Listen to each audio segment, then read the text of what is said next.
Zoo animals. Greece served frozen meals. Beat heat. Temperatures in Greece have reached 107.5 degrees Fahrenheit, expected to continue climbing. At first sight, Tiembe studies his frozen breakfast with hesitation, chunks of red meat and bone packed in a foot-long block of ice.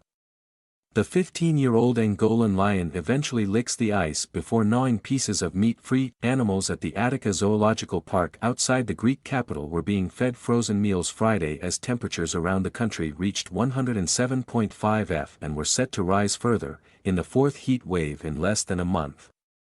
The extreme temperatures and wildfires, a growing concern for biodiversity in southern Europe, have had an impact on Greek wildlife.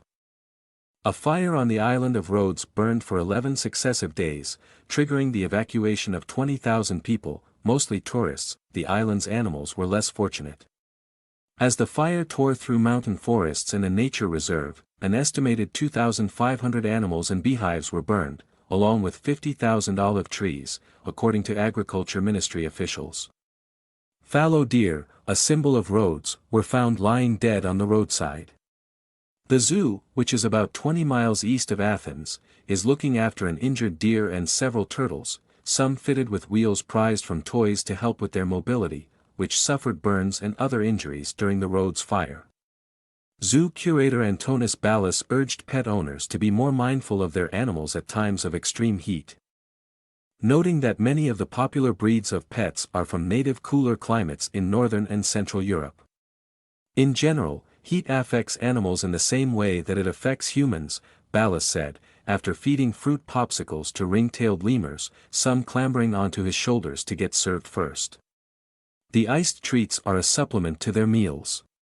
They lick the ice and breathe in the cool air. That's in contrast to people who sweat as a way of controlling their body temperature. 10 major wildfires struck Greece in July, and included major blazes outside Athens. More than 450 pet dogs and cats were rescued from fires, many left in their homes as the owners fled, according to a charity that works with a state animal agency.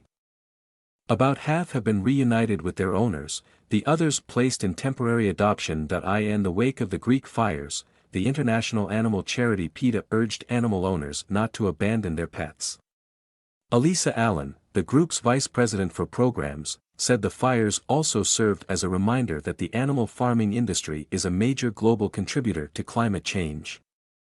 Where there's smoke, there's fire, and in this case, no one should ignore how animal agriculture's greenhouse gas emissions fuel the climate catastrophe and create the conditions that let wildfires spread, Allen told the Associated Press. Temperatures are expected to reach 107.6 F in parts of central Greece on Saturday before easing early next week.